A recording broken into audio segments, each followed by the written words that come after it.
All right, Brown, let's roll. Ready to go? I'm ready.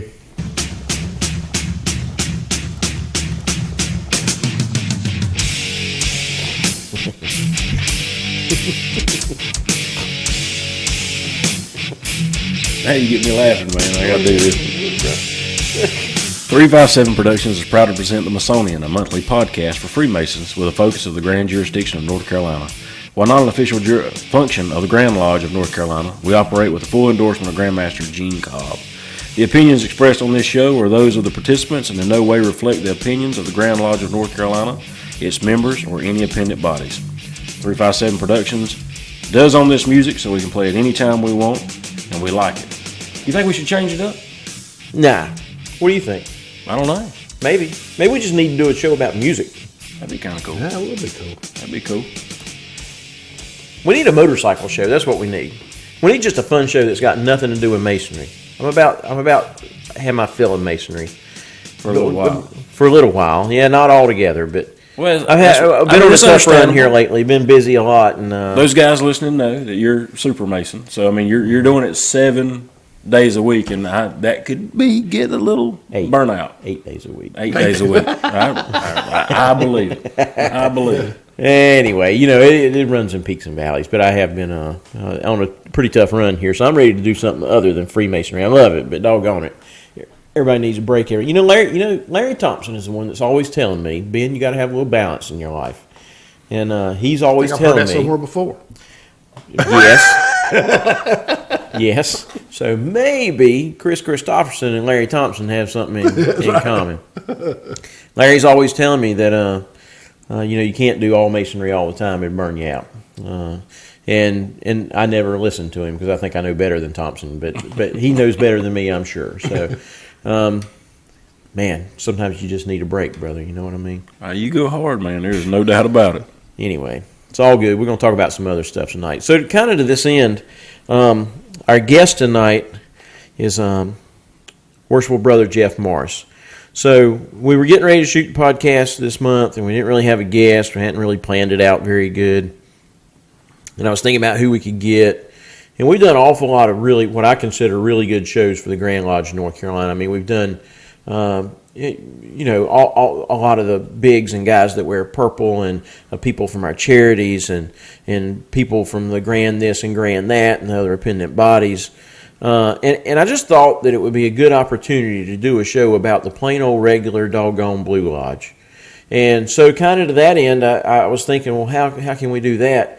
And I was thinking about Blue Lodge Masons that weren't necessarily super Masons and into all this other stuff, all these committees and all this grand stuff. And I thought about our buddy here, Weeze. So first of all, you're going to hear us call Jeff Morris Weeze tonight, and that comes from when he was a kid. Weeze. Somehow they named you Weasel. Weasel. How'd that come about? That come about in the CB era. Everybody had a handle.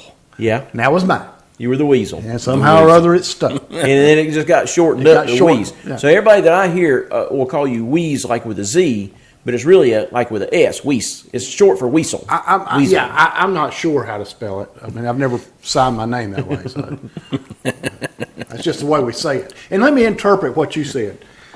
They ran out of people to get. No. Couldn't find anybody. No. Else, so they slid off the bank. No. After being turned down 7 times. You called me this morning and said, "Hey, what you doing this thing?" No. I was just picking. It was not exactly like that. Just close. That is not a true story. So let me tell you why, in all seriousness, why we got Weeze, other than the fact that he is in Blackmore Lodge. He's one of the home guys. And the fact that we have all been friends for a very long time now. I didn't actually meet Sean until he got in the lodge. So Sean's kind of a newcomer to the people sitting around here tonight, because I guess Jeff's one of those people I've almost known all my life. He retired off the Troy Fire Department also. I'm retired off Troy Fire Department. Riley's still toughing it out up there. How many more years you got, brother? I think I've been on 12 now, 12 or 13. Oh, no, surely you've been on longer than that. Come on. That's it.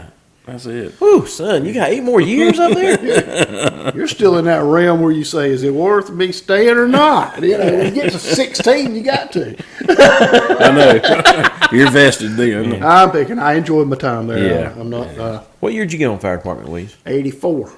I didn't join the fire 84, department. so I got I was drafted. How'd you get drafted? Chief Wallace. Yeah. I went to see him one day at his office to pick up a check. Who also ran the bank. Also ran the bank. And he you was worked the fire for him? chief. And well, no. Oh, you I were did doing business with insurance him. And he had that check in his hand. And when I put my hand out, he said, "Whoa, I want you to be at the fire department Monday night." I said, "Why?" He said, "So you can be on the fire department." So I showed up at the fire department, and he wasn't there. Nobody knew I was coming.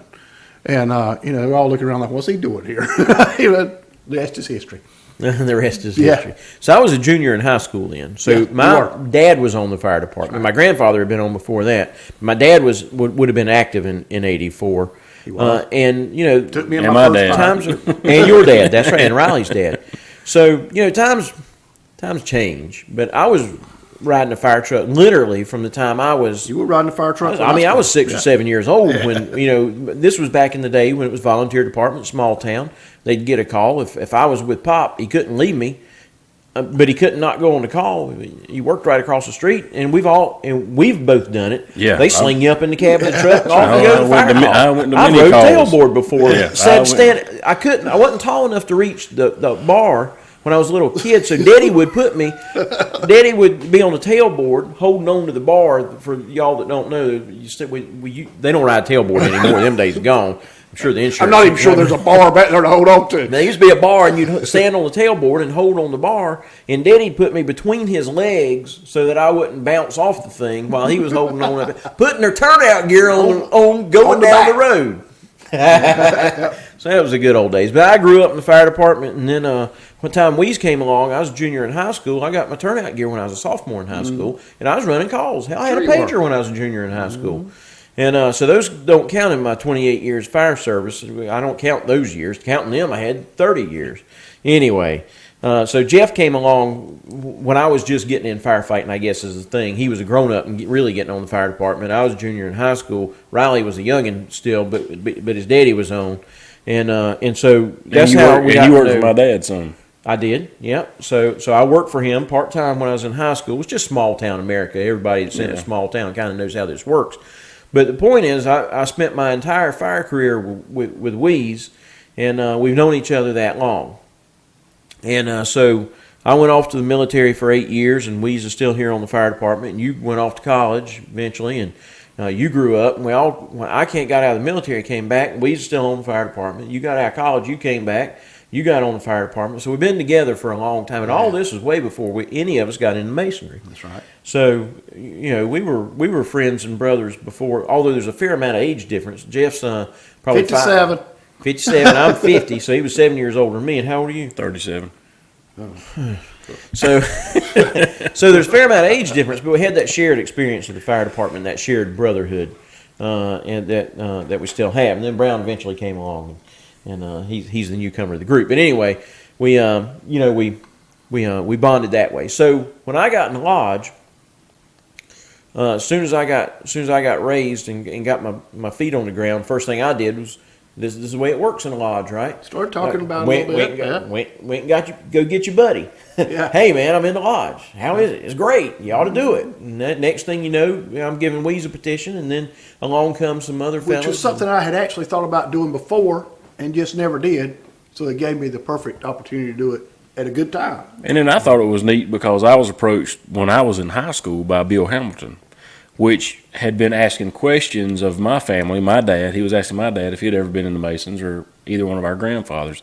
And of course, my mom's father was in the lodge in Denton and Vass. So Bill came to me my senior year and said, "You're not quite ready because I know you're going to college, but you've got to be a part of this, and I know you're going to be awesome. And that's all I'm going to tell you. When you come home, and if it's still burning in your mind, you've got your grandfather's stuff. I know it was given to you when he passed away. Come see me or find somebody." And lo and behold, I come home, and Ben asked me shortly after getting on the fire department, and I'd been home. So it was really neat. And this is the reason I'm going to speak for Walt Clapp here for a minute. Hey, Walt, I'm going to speak for you for a minute. I'm sure he's going. He's excited right now. But it's the reason that the Grands, and I've heard Walt say this himself, that are remiss to just go in and drop the hammer on a lodge that's struggling. Because Blackmer wasn't completely in the doldrums, but they weren't in the shape they're in now. They had a gap there where they didn't have a lot of new people coming in. It wasn't that the guys were great. That's right. But if you get that guy that gets that guy, you get the guy tied into the police department or the fire department or the factory or whatever, and he goes and starts getting all his buddies, all of a sudden a lodge that's just on their knees has instant life again and can take off. So, I'm a proponent of the lodges that are stinking it up for everybody, either fixing them or shutting them down. But I see their point that one can turn just on that one dude. Well, that one dude and his friends. I was thinking about this the other day because, I think oftentimes any lodge, this is not any different at ours or anybody else's. I'm not talking bad or good about any lodge, but they put all their eggs in that basket of the hero. All right? And I'm going to relate this to a military battle. You got 2 heroes out of 10,000 men. And that's the only ones you got. And the rest of them are horribly slack. What's going to happen is you're going to get your heroes killed. Yeah. So it's got to be not only the guys, but everybody's got to buy into this. Yes. And it's a team effort in anything we do, which is exactly what we're supposed to be. We're brotherhood. You check your egos and your opinions at the door. Yep. And that's what makes the lodge, is the brotherly love and fellowship, which I don't mean to talk about our lodge, but we are so fortunate that all our guys get along and we don't have a lot of dissension. And you go some places, and a lot of them are like that. You go every now and then, you'll see, it don't take but one bad apple, just like it took that one good apple. Yes. Well, we do have that one guy. I'll let the Blackmer guys figure out who that is. But you let me come in? No, we really don't. We're very lucky. So anyway, so just to kind of finish this story out about why Weeze is sitting here, I would have been a chair or two ahead of you. You were. 2, I think. Yep, and so Weeze came along. He got an officer's chair. Riley came along kind of behind him. But so I went through, and I was the worshipful master, and my year that year came and went, and then there was maybe another guy, and then Weeze, and so here's the crazy thing though. When that year was over, we still needed officers. We still weren't in great shape. So Weeze went back to, what chair did you go to after that? I went backwards through the chairs. I went back to senior warden, then the junior warden, back to the senior warden. And now you're back to senior warden. Yeah, right. So you've been up. Yeah, I've been down. And you've been down. And now you're going back up through the chairs again. Yeah. So, but in all seriousness, so how many years have you been sitting in an officer's chair? I've been sitting in an officer's chair 8 years. Straight, maybe 9. Right. I don't remember when I came in, to be honest with you. I can't. Most people can tell you that date. I've never been good with that. Yeah. I'm getting older and time passes fast. So we're kind of kidding about the fact that I'm doing masonry all the time, but so on a different level. So are you? Masonry too. So are you? So are you? I mean, you've been in an officer chair for 8 straight years. Yeah. And there's tons of guys out there like that, and those are the guys, those Weeze, not the hero. It's those guys. I appreciate you saying that. That drive masonry. The guys that are grinding it out trenches. Year after year in the trenches, getting it done. Those are the guys that are really the backbone of the whole thing. And I wouldn't disagree with that for a lot of people. I'm not talking about myself, but it's the guy that says, "Yeah, I'll do it." You could almost do archetypes of all the type masons, right? You got the hero mason. You got the guy like you that's just perennially in a chair. You got the guys that just pay their dues and never show up. You got the secretary types that are constantly. It almost follows the personality types, but there's really more than that. Almost, I mean, that'd be an interesting study to do. The archetypes of the masons. At least it would to us. Oh yeah. Nobody else would. It'd be cool to us. Maybe just us sitting here. That's what I'm talking about. Yeah. The 4 of us. Yeah, everybody else would be like, man, we don't get it. What are they talking about? Brown's not even nodding. We've never heard of Rob Hurd. We don't know who that is. What? Get a few announcements out of the way. So I went to the Lodge of Nine Sisters. Had got their dispensation here about a week and a half ago.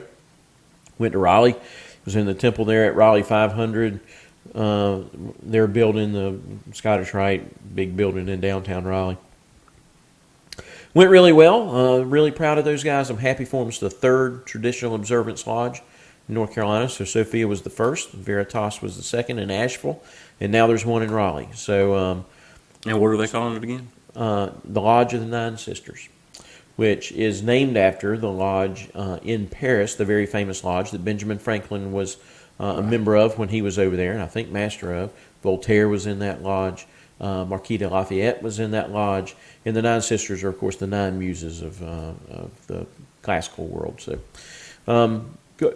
really cool time. I mean, I love the TO model. That's either your thing or it's not. But if that's your thing, as it is, at least ours, the three of us, I could not be more thrilled for them. Anybody that's generally on the east of 95 or generally in the Raleigh area, that lodge is there for you. Please go visit them. I'm sure they would love to have some more folks join. We look forward to having them be our sister lodge and doing cool things with them. 3 is, one is an anomaly and 2 might be a coincidence, but 3 is a movement. It's a movement. It's the way I look at it. And, so hopefully this won't even be the last one. North Carolina is just kind of leading in all these kind of different kind of lodges. TO Lodge only being one. Of course, there's 2 on university campuses, and they're kicking around the idea of a third. I hope they continue that trend. We got the motorcycle lodges. There's 4 of them, right? 3.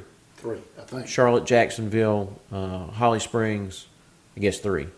But hey, if any of those particular models makes Masonry resonate with you, by all means do that. Well, we've talked about before that everybody gets into this thing for a different reason, and none of them are wrong. I guess you could have a wrong reason. Yeah. But they're not necessarily wrong. It may not be your view and my view.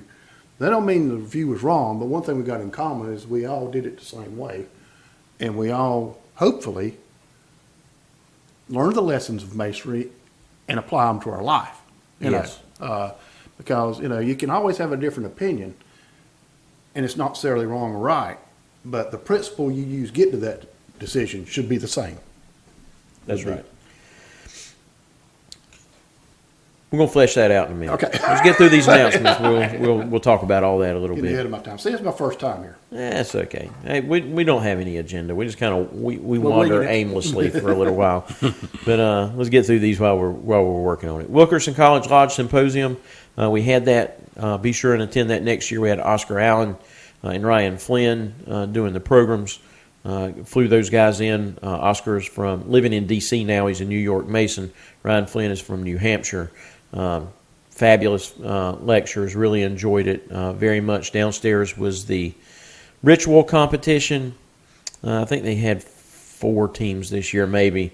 That thing really thought that ritual competition was going to take off faster than it did, and I still hold high hopes that this thing's gonna take off and be a bigger deal than it is. So great time. I mean, everybody that does it really enjoys it. You hear nothing but good things. They just don't have enough teams.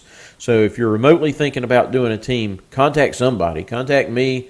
Contact the Wilkerson College Lodge Facebook page, website. One way or another, get a hold of somebody associated with that crowd and see if you can't put a team in there next year. The Davie Academy is continuing to go, so I want to clear up a few misconceptions about the Davie Academy. Davie Academy is all leadership and management stuff, right?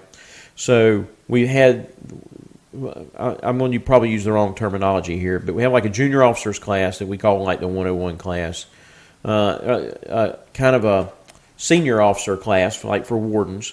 It was like the 201 level class. Then a class on 300 level class that was like for sitting masters. And now they're doing a 400 level class. So we did the 101s the first quarter, the 201s the second quarter. That's kind of the way this thing's going to roll, we think. Now they're doing the 401 level classes. And the 401 level is a corporate level thinking. It's for guys that may want to be on a Grand Lodge committee or may want to be a DDGM or a DDGL or serve in some way. And this is mostly for past masters. Anybody can go to it, but mostly for past masters. Once you get through the master's chair, if you're not going to be like Weeze and be an officer forever in your lodge, there's really nothing for you to do, right? So, and guys still want to contribute, and they don't want to be the guy in the lodge that's kind of running things from the sideline. But this is a way that you can get involved with the Grand Lodge at a higher level. This class doesn't guarantee you that you'll be appointed to a darn thing, but it does give you a broad overview of how the thing works at a mile high level, so that you have an understanding of how the machine works. And the Grands will look at, if you've been to this class, if they get ready to make a committee appointments for whatever committee it is that you're on, then they're going to look at a guy and they're going to say, okay, where's he from? What's he done? Is he in this thing? Is he in that thing? And if you've had this 401 level class, doesn't guarantee you anything, but they're going to say, this guy cared enough to spend some of his money, show up, sit through a class about the corporate level, and he has some understanding of how things work. The machine works. So it's beefing up your Masonic transcripts. Yeah, yes. Your resume, it gives you kind of a, they're going to look at that. Absolutely. They're also Masters. the other thing they're doing is, and this is very interesting. They have applications. So if you want to be on a Grand Lodge committee or a DDGM or DGL or do something at that level, they're taking applications. So you fill out an application with all your demographic information and all of this stuff, what you've been to. You've been to Wilkerson College. You've been to these things, and you cared enough to at least turn in a doggone application, which isn't a lot of work, but it's better than the way it was before, which was, I've run out of guys that I know. I'll call Jeff down at Montgomery County, see if he knows anybody that might want to be on the PR committee or the publications committee or the whatever committee. So they're really making an effort to try to get guys that, really want to be there and hopefully have some skill set or a degree or a profession or something that may parlay into, making that thing work. So big ups to them for doing something other than the good old boy. A guy said this dude might be okay, which is where we were, a few years ago, and they're headed in the right direction, I think. Which excited about lends it. itself to getting a good guy in a bad position. Yes, good man, wrong job. Right. Yeah, it happens. So one more thing about these Davy classes. We're fixing to go. We're going to have a meeting at the end of July with the Davy staff, where we're going to kind of talk about our direction, and we may do some more workshops and some less curriculum stuff, a bunch of internal stuff like that. And so Davy may look a little different next year than it does this year, but we're going to make it user friendly as we can and accomplish the mission. But you can go to any Davy class. So if you missed the 101 class, you can go to the 201 class. If you missed the 201 class, you can go to the 401 class. It doesn't matter. You don't have to take them in order.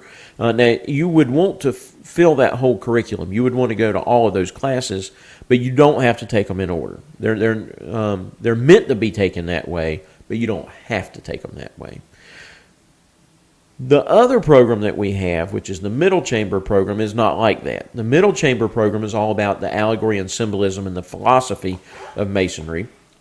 Narrow appeal. There's only so many people that want to do this, but it's going great. We're about halfway through it. The guys seem to be loving it. I'm learning a heck of a lot teaching it. The great staff, great students. Everything's going good. But I keep getting phone calls, people wanting to get in it. And the deal with this one is, it starts with the allegory and symbolism lectures that we give across the state. It's a 3-hour lecture about the allegory and symbolism of the degrees.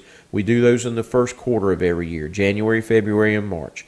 So you have to go to that. And then you're qualified to sign up for the program, which you sign up through Raleigh.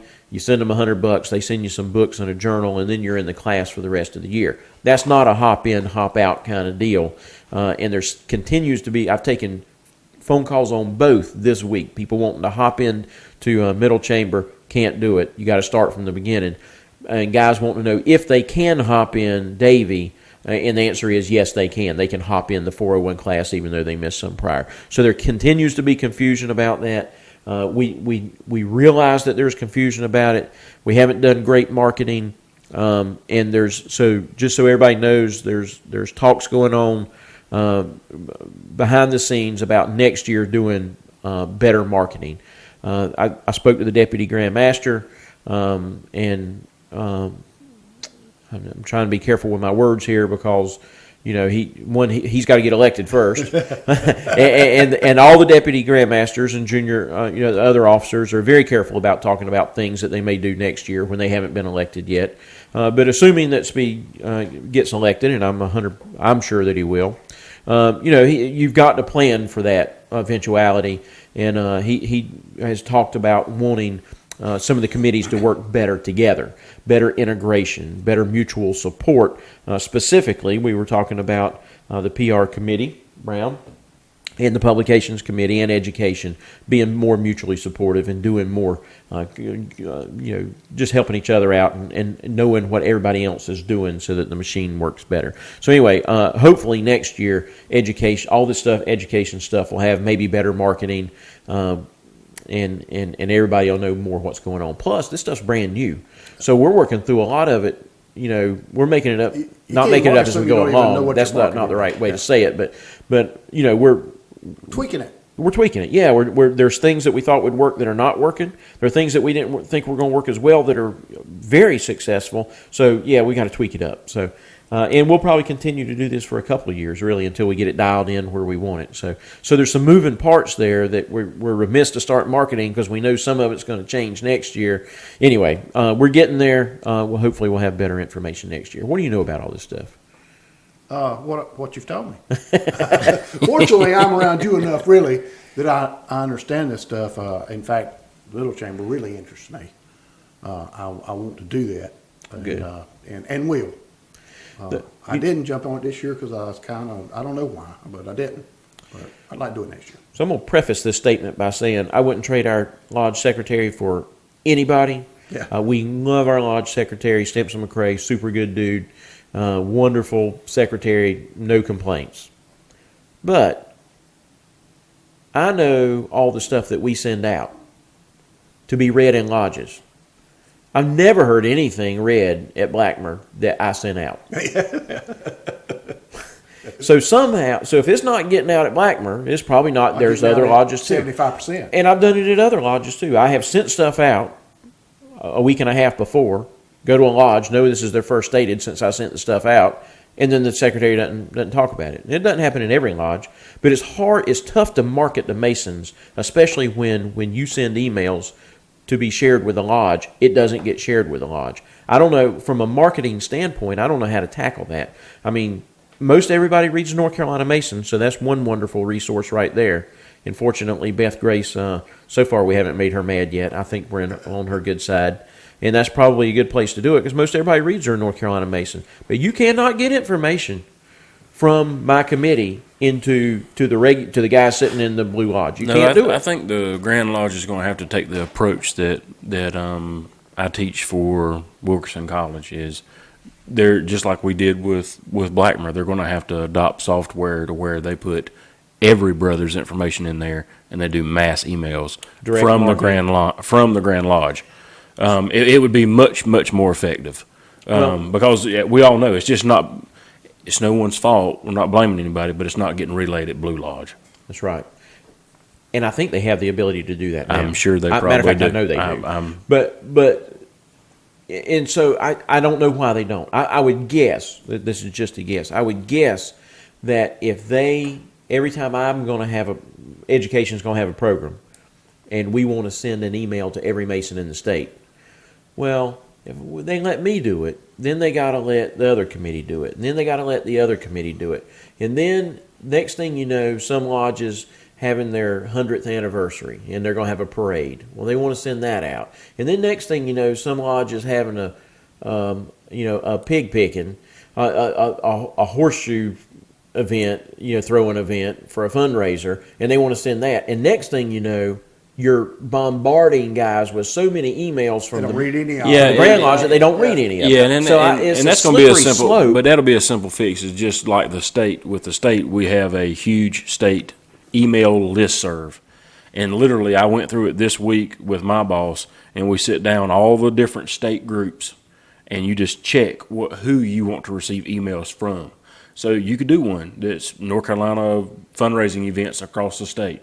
Just know that if you sign up for that email, you're going to get an email every time somebody's having a cookout or a Brunswick stew or something. You're going to get that email.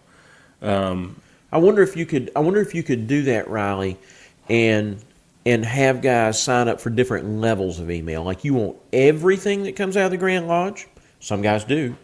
Every fundraiser, every That's how they have it at the state. They've got or then you can go. That'd be like the yellow. Yeah. And then the green is like it's simple, man. Just stuff that comes from Grand Lodge committees, Absolutely. or grands. And then like the other level, the green, some other color level. Literally, you just get things that come from the Grand Secretary or just from the Grand Master. So yours is a la carte. You just get the important. The state is just the like critical that. Stuff. We've got the presidents. So all the community college presidents in North Carolina, if you click on that list service, whatever they send out as a group, you get those. Then you've got the board. You've got their board. You've got the secretaries. I mean, and it's all broke down, and you just click which one you want. You just opt in or opt out any of them. Yep, that's all you got to do. It's like a Google Calendar almost. Absolutely. With multiple calendars. You just opt in, opt out, click, click, click. I'm getting too much crap from these people. And all we do, literally all they do is they send us a list, and it's got all these different ones. And like I said, you just mark the box of the ones you want. Our boss emails it back to the state on all of our department. These are who our guys want to be on the listserv. And they've got an IT guy up there, and he makes sure that those guys are through and done. Why can't we do that? I wonder if we can do it through Maury. And I know we did all this because we did it this week. We had to update it this week, so we went through all this week, going through what we wanted and what we didn't want. Well, okay. Well, there's some stuff for everybody to chew on. It'd be simple, man. You just make all your different committees. If you want that committee, then you want to hear what they're doing and be a part of what they're saying, and absolutely. It can't be that simple. Can it? I mean, somebody that manages that listserv, that's going to be time consuming for whoever manages that listserv because they got to go through and put all these people on there. But I'm sure there's software out there that would automatically, would help tabulate all that. Well, let's do that. Why don't we do that? Let's do it. Let's do it. I say it's just done. All in favor? All opposed? Motion carries. We just have somebody else do it. We just have the idea.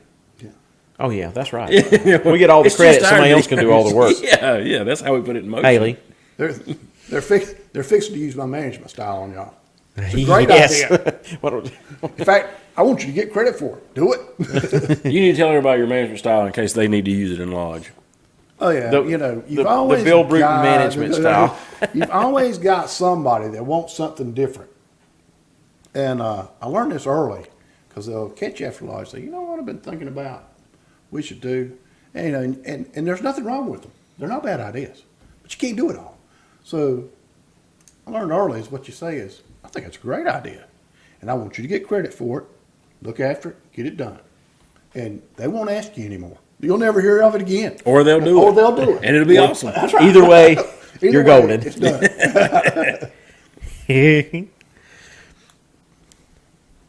So, got a phone call the other day from Grandmaster.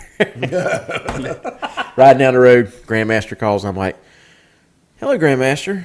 He's like, hey, Ben, I'm sitting here listening to the podcast. I'm like, oh, no. What did I say? This time? Turned out it was okay. He wasn't fussing at me about anything, but it always makes my heart skip a few beats when the Grandmaster calls and says, I'm sitting here listening to the podcast. I want to talk to you about something. Oh, whose podcast?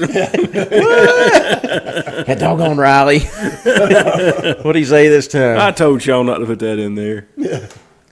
So, not to share any intelligence, but he didn't. He wanted to talk to me about something else. Didn't have a whole lot to do with anything. It didn't have anything to do with anything we had done wrong on the podcast. Let me put it that way.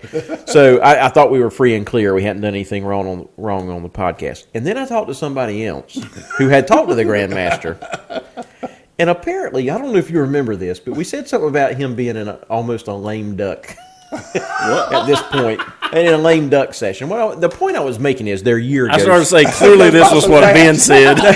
Their year goes so fast that by the time they But did you see how he said, you remember we said We something said- about him? we were talking about... And I was here going, I don't remember saying that. I was trying to make the point that their year goes so fast that by the time they get done with their district meetings, they're into this time of year, and they're already planning for the next guy coming in, because anything he plans Yeah. now is going to carry into them anyway. Yeah, so man, the year goes fast. Was the does point go I was fast. trying to make. Anyway, the Grandmaster did not fuss at me about me calling him a lame duck, but apparently he heard it because he mentioned it to somebody else. Blame somebody else about it, not I just didn't mean it like that. Oh boy, that's the problem with having one of these shows. Every little word, anyway. So Start tweeting. So here's a good one. I ran into Most Worshipful Brother Billy Dill the other day, and apparently he listens to the show too.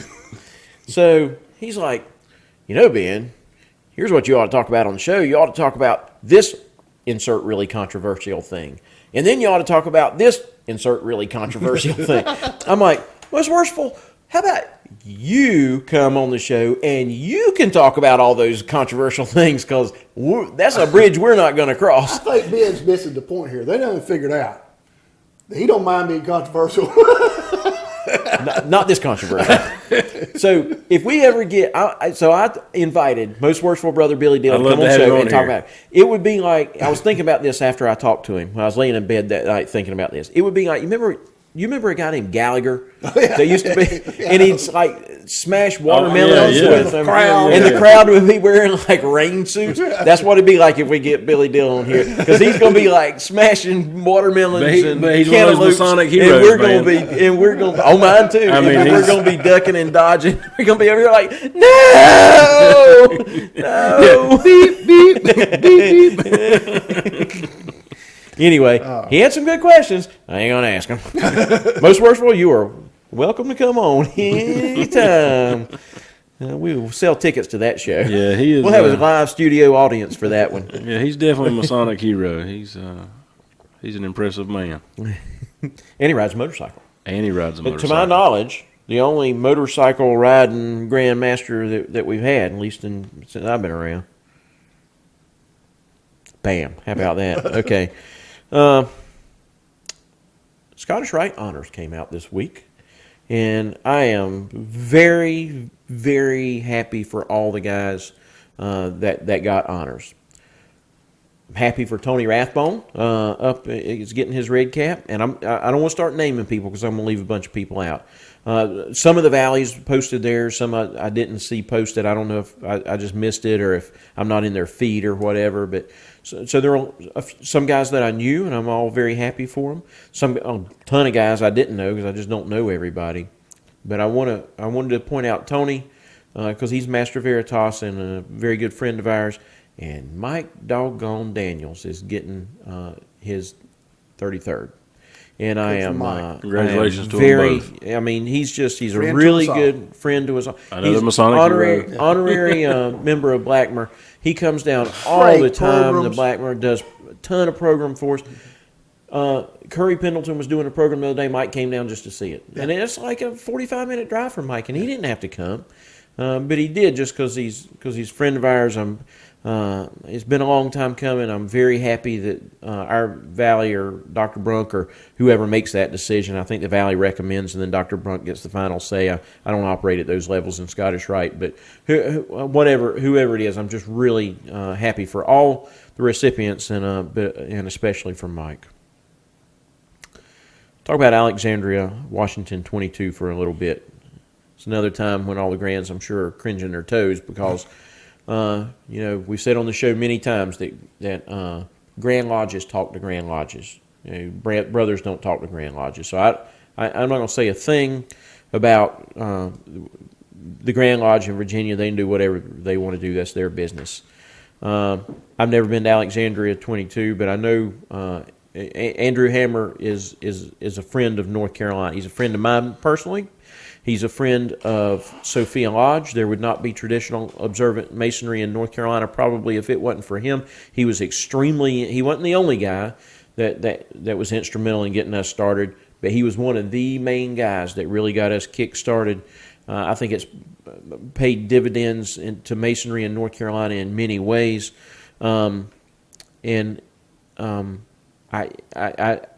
don't want to go into what all's going on there because there's a lot of rumors and nobody really knows. But AW22 has lost their charter. I think we talked about this at the last show. They've still not gotten it back. They're on the road to getting it back. I was reading on HODAP's site today, right, wrong, or indifferent. What I read today on the internet was that the Grand Master had appointed new officers for some of the officers that he had removed. So they're on the road to getting their charter back, but Andrew is not going to be part of that.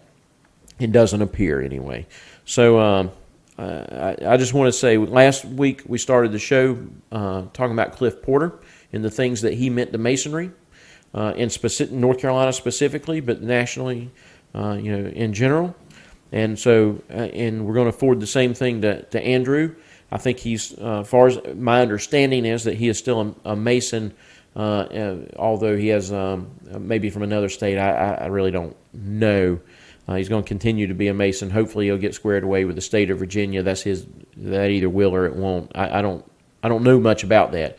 I know that he's been very influential to me personally and to North Carolina Masonry, and we wish him nothing but the best. He's in our Andrew.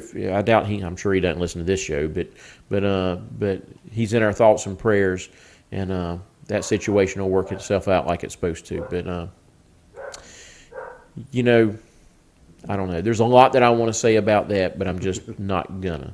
Our thoughts and prayers are with AW22 and with Andrew. Hope it gets straightened out. You want to add anything to that, Riley? No, just exactly what you said. I hope it all gets straightened out. We're definitely thinking about them and keeping them in our prayers. What's going on out there, Weez? There seems to be a ruckus outside. There seems to be. It sounds like there might be a motorcycle outside. I'm thinking that the rumor we had may be coming true. All right. may have a guest. And if he does, he's sitting down. Okay. And the last announcement that I had was the Masonic Roundtable is some other podcasters. You know these guys? You ever watch their show?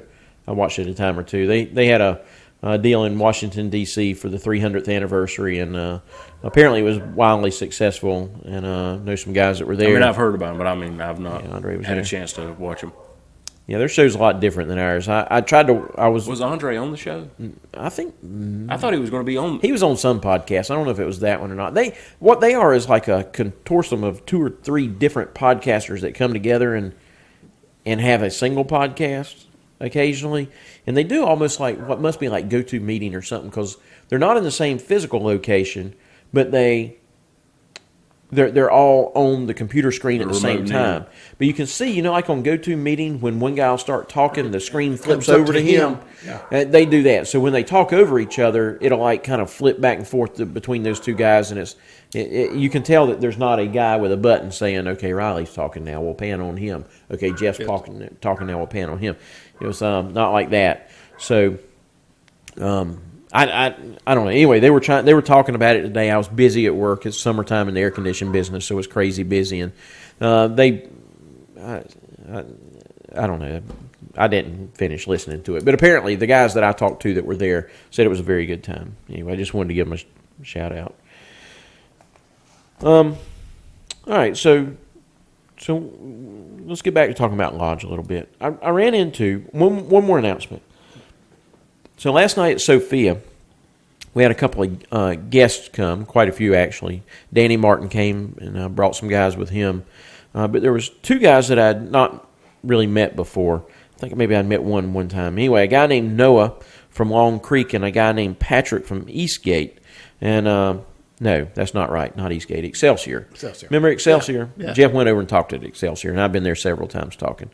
They somehow know each other, even though those lodges are 30 miles apart or so maybe. But they came together, both young guys in their 20s. So, we made them welcome, and we chatted them up, and they sat through the meeting, and everybody likes Sophia the first time you see it, with all the TO stuff. And when it was over, I'd done a program on a moderately esoteric topic, and when it was over, the guys came up to me and they started talking, and we're chatting, and they're talking about they watched the podcast. They're talking about the podcast. They said, what you need to get on the podcast is you need to get some young guys. And I said, well I'm not. Riley's young. I'm not that old. They're like, no, young guys. I said, well, how old are y'all? And one of them was like 26, and one of them was 25. I'm like, oh. Young guys. I've got children your age, which I do. I have a 26-year-old son. So anyway, I'm like, but the more I thought about it, that's really probably a good idea. Yeah, so I might call some young guys. I may even call these guys and see if they want to come on and just give us the perspective of their idea. Of a new Mason. That's right, it was their idea. The perspective of both a relatively, I don't know how long they've been Masons, can't have been too long if they're that age, and young, what do they call these guys? They're not millennials. They're younger than that. Gen X, millennials, Y's, whatever they are. Get them to come on and kind of talk about it from their perspective. That'd be cool. And one of them, Patrick, is like he's got the hipster look, right? I mean, he's wearing like a skinny suit. He's got his hair's like he's wearing like a high and tight, but it's like flipped over. It's really cool. Yeah. He just looks like a cool dude. Anyway, got a part cut in the side of it. Yeah, and he's got like gauges in his ears. Like that right there. Laid over to the side. Yeah. Anyway, I may get those guys to come. It would be interesting to have that perspective, I think. What do you think, Brown? I think so, too. All right, let's do that. All right, so I'll contact them. And then we're going to have the Grand Master is going to shoot the one in August, which is going to kind of, then we'll run that out for September 1st, just in time for the annual communication. He's going to talk about some of the stuff that's coming up. Lame duck. I might bring that up. He will be a lame duck then. Pow chicken. No, not a lame. Oh, man. I think we're going to talk about. He's been kind of wanting to come all year, but their schedule is stupid busy, and that'll be right in time for all the amendments and stuff, and so he can probably give us a perspective that we certainly don't have flying down here at this level when he's operating up there where he can kind of see everything.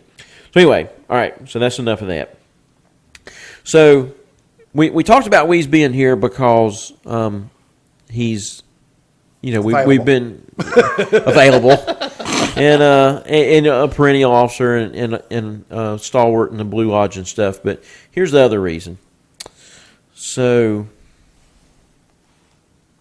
me and Weeze have spent an awful lot of time doing barstool philosophy. So, I'm not going to tell you all my bad habits, but we're red-blooded American men. I like football and rodeo and hunting and fishing, and occasionally we drink a few cold beers up here at the tractor shed. And me and Weeze have spent an awful lot of time up here late at night talking about life. And the way these conversations just kind of drift in and out, and next thing you know, Weeze really. So I'm an esoteric guy. Let me try it from this perspective. All right. I'm an esoteric guy in that I read a lot of esoteric books. I know a lot of esoteric people. I'm involved in a lot of esoteric organizations. I've considered myself somewhat of a student of esoteric things, and it just holds an interest for me, and I approach it from that perspective. Weeze is an esoteric guy too, in kind of an Andy Griffith kind of way. Kind of in a more common, everyday application. Esoterist is the way I'm struggling for words here, Weeze. I'm being complimented. You're good. But we started this. The deal is we started our two respective journeys together. We did. Talking about things late at night, and it usually started with challenging each other's beliefs. It would start with, hey, there's this thing that's bothering me. This thing that I think I'm supposed to believe, I'm not sure I believe this, about my country, my politics, my religion, my societal views, Just pick your topic there. And one guy playing devil's advocate to the other guy, and everybody needs this friend. If you don't have one of these friends, then you need one. Because if you're just sitting around believing the same old thing all the time and never challenging what you believe, and by doing that learning new truths, then you're not advancing as a human. You're stuck in your same old route, and you're just doing your thing, and you're getting off work every day and coming home and having supper and doing your routine and watching some idiot box and going to bed and getting up the next morning, starting with a cup of coffee and doing it all over again. At some point, and we all have to do that, but at some point during that, you have to, in order to evolve, you have to challenge yourself.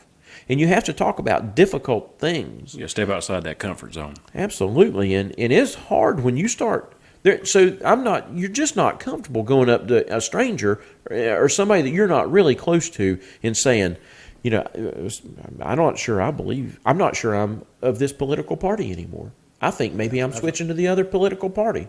Or something completely different. Or I'm not sure that this religious belief that I've been taught all my life, I'm not sure I really believe that. I think I may believe something different. And without that person saying, whoa, you can't believe that, they don't listen to you and talk it out. And, so Jeff has always been that for me. We started this journey together, and Jeff, I really appreciate it. And just talk about encouraging other, people to challenge themselves. I think it's very important. In fact, I think if you don't challenge your beliefs, you really didn't believe it to start with. It was a habit. Yes. I think if you're just comfortable with what you've been told, and if you'll think about it, you'll come back around to the basis of it, I think. Probably, maybe not, according to what your belief is and what your real true thing is. And I think in a lot of ways, I'm going to say this, we straightened each other out. Yeah. I mean, it was really good for me. I know, and I'm sure it was for you, the things we talked about. And, I think that a person has to, if you're not comfortable with what you believe, you either need to change what you do or change what you believe. Because it's not real. You're doing it out of fear or fear of what might happen to you, fear of losing your friends, fear. You hadn't got to go out here and shout it out and tell everybody you're wrong, because they're not wrong. They're not necessarily wrong. There's a core, but you've got to have that. You had to come up with it in your own mind at some point. There's nothing wrong with reading, teaching, listening at church or to a politician or whatever it happens to be. Yeah. Then you got to analyze it for yourself, because if you don't, you're a sheep. Right. And you don't want to be that, because he gets led around, fed, and slaughtered. Yes. That's not what you want to be. Right. You've got to come out of that. And it don't mean you got to change your beliefs. It don't mean you got to change everything. You got to study them and decide if I'm comfortable with this or not. Because if you're not comfortable with it, you really don't believe it. You're just doing it out of social pressure or fear. Right. And social pressure will set you free. Freedom's just another word for nothing left to exactly lose. Right. And I tell you, I think Masonry, I think that if you ask the majority of our brothers, they'll say that they came to Masonry because they were trying to do just that. They found what they perceived as a flaw in something that they had learned or been taught, whether it religion, whether it government, whatever. They found a flaw in something, and they wanted to talk to somebody that was like-minded that could shed light on their belief. I think that's a lot. Now, we have people in it, I've got a theory of the time frame of this stuff is like after the war, everybody liked camaraderie because most men had been over fighting together. They had that, and that was their draw. But in the past several years, I think you're exactly right, and Masonry doesn't teach you what to think. It teaches you to think. To me, that's what it did for me. It did not teach me what to think. They don't tell us what to believe. They don't tell us. They do teach you. Very important lesson is tolerance of other people's views, because you may want to hear some of it, man. It may be exactly what you need to hear. Yeah. May not. Don't mean you got to. embrace it and say, I'm this, because if you do that, you could be something different every week. But you've got to think. So here's where I see masonry, the importance of masonry. Here's the thing. Jeff and I were friends before we were Masons. Yeah. And we sat around and drank beer and talked about things, but we didn't talk about those life-changing kind of things until we became Masons. And then, all of a sudden, our shared experience in the lodge and the things that the lodge taught us put us to thinking about lodge things, which led us on to even deeper. It gave us life permission. things. It gave us permission. Yes. It gave us permission to open up. Perfect way to put it right there. That's right. And all of a sudden, instead of talking about down home esoterics. Yes, instead of talking about NASCAR and business and the things that we used to talk about, all of a sudden we were talking about deeper, and it was much better. Deeper things. Oh yeah, it was much better. Well, it changed our lives. It changed both of our lives. It did change our lives. I agree, for the better. Yeah, we just Randy's looking through the window there. Randy Browning has bought a new motorcycle. He has ridden it up here. He is, and he's looking through the window at us. So we're making faces. We're fixing to wrap this thing up here in just a little Taunting bit. us with a new motorcycle. That's outside. right. You want to tell the Disney story? I think I'm going to save that one. That's going to take a whole session to do it right. And how it relates to masonry. That's what I'm going to have to figure out. You ought to do a pro. You ought to turn that thing into a doggone Masonic I'm going to program. tell you, that would be awesome. That would be awesome. That would be the most sought after. That would be better than Johnny Searle's hijacker story. That would be the most sought after program in North Carolina. I There's no doubt. will give you the cherry tree story, which I stole from somebody else. Yeah, do that. I thought that was just the most profound thing I'd ever heard. A friend of mine said, and I think he's telling it like it happened, that he was going to build a new house a long ways from where he lived as a vacation home and officially a retirement home on a lake down in Georgia. So he didn't know anybody up there. So he goes up there and starts asking around. He said, what I did was went to houses that were very nice and wanted to know who built them, because I wanted to build a nice place. And every one of them said, well, so-and-so built mine, but they all said, I wanted this dude to do it, but he was too busy. If you can get this dude, you're going to get it right. So he said, I went to see him and said he was the driest, most bored person I've ever met. He was the Philip Saunders of He was. Georgia. Yeah, that's right. And he looked at it and said, yeah, I'll do it. He said, which kind of made me feel good and bad at the same time, because I'm wondering, are these people for real? Because this dude has nothing to say. So he said, every morning that I was in the area, I would stop by there. He said, at 7:30, that dude showed up. He went there and went to work. I'd go in there and try to chat him up. He didn't say a word. He just kept working. I'd ask him something. He said, yes, no, no conversation whatsoever. He said, but his work was just amazing. So he said, I really wanted to see his house. So I got up there one evening at 4 o'clock. So he left. He come in at 7:30. He left at 3:30. He said, I mean on the dot. So I show up one day about 4 o'clock and he's still there. And he said, oh, God, my house is falling apart. This dude wouldn't be here. He said, we're sitting on the front porch. He said, man, something wrong? Yeah. What? Flat tire. Didn't have a spare.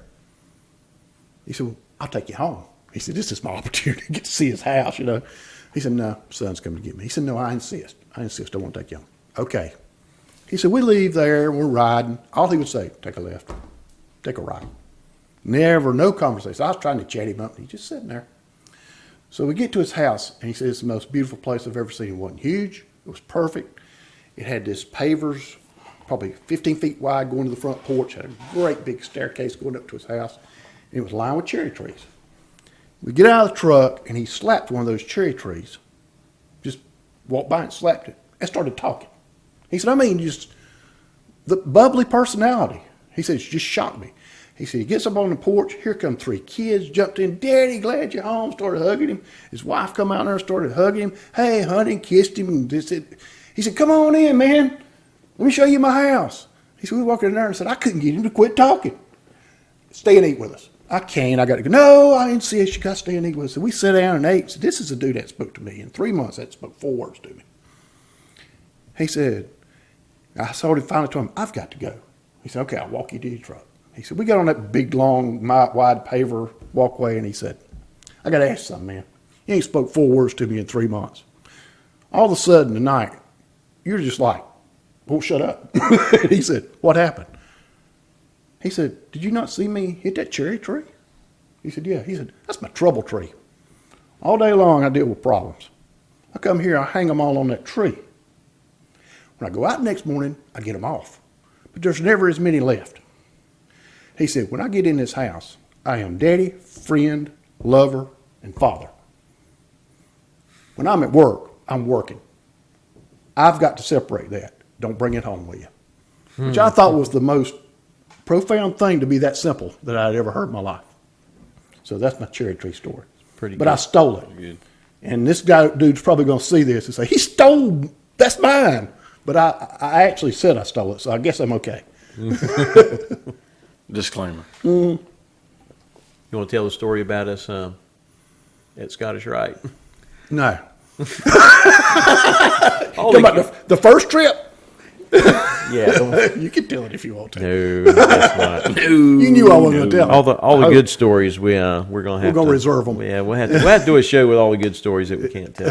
We need one that's a show that's not Masonic. That's what we That's need. right. Yeah, has nothing, is not even related. The after show. Yeah, the after party. Yeah.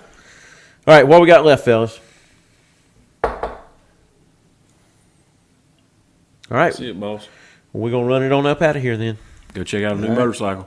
Yep. Yes. We appreciate you coming, I bro. appreciate you asking me, man.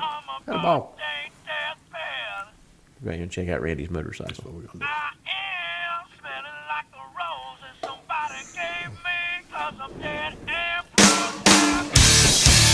Thank you for listening to this episode of the Masonian. For more information and productions, please visit and like our Facebook page at 357 Productions or 357productions.com. You may also email us at 357productionsteam@gmail.com.